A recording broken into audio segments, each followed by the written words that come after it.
কবিতা এক জায়গায় কবি বসে লিখছে, আর অন্য জায়গায় সেই কবিতার যশগান হচ্ছে, প্রসার এইসব হচ্ছে। আর যেখানেই সেই কবিতা পাঠ করা হোক, সবাই দৌড়ে শুনতে চলে আসে। এবার বলছেন কিরকম গুণ এই কবিতায় আছে। ভগতি হেতু বিধি ভবন বিহাই। ভগতি হেতু মানে এই কবিতা আমি যেটা লিখেছি এটার মধ্যে ভক্তি আছে, ভক্তি রসে এটা সমৃদ্ধ।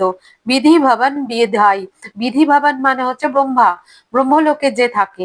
মানে যখনই এই কবিতাটা কোথাও গাওয়া হবে, শোনা হবে বা পড়া হবে, তখন এই কবিতার মধ্যে এত ভক্তি রস আছে, রাম রস আছে, সেই জন্য ব্রহ্মলোকে যার বাস সে। পরের লাইনে কি বলছেন, সুমিরত সারদ আবতি ধাই।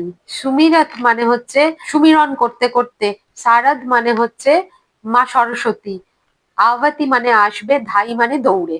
তার মানে আমার এই কবিতার ভক্তিরসে যেহেতু পরিপূর্ণ আছে, সেই জন্য, আর কিরকম ভক্তিরস, রামরূপী ভক্তিরসে পরিপূর্ণ, সেই জন্য এই কবিতা যেখানে পড়া হবে, এই গ্রন্থর যেখানে পাঠ করা হবে, সেটা শোনার পর মা সরস্বতী সুমিরন করতে করতে রাম নামের চলে আসবে এটা শুনতে।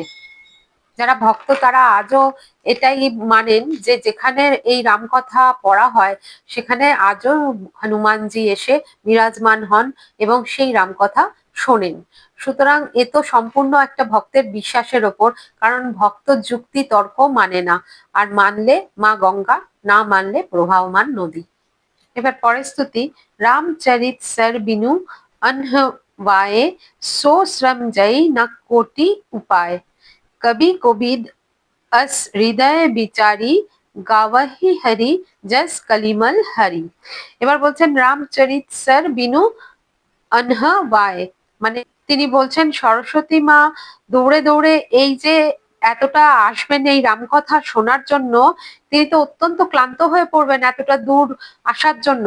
তখন কি হবে, রামচরিত রূপী এই সরোবরে তিনি যতক্ষণ না স্নান করবেন, মানে এই গ্রন্থে যে রাম রূপী যশ আছে, রস আছে, তিনি তাতে যতক্ষণ না নিমজ্জিত হবেন ততক্ষণ তার ক্লান্তি দূর হবে না।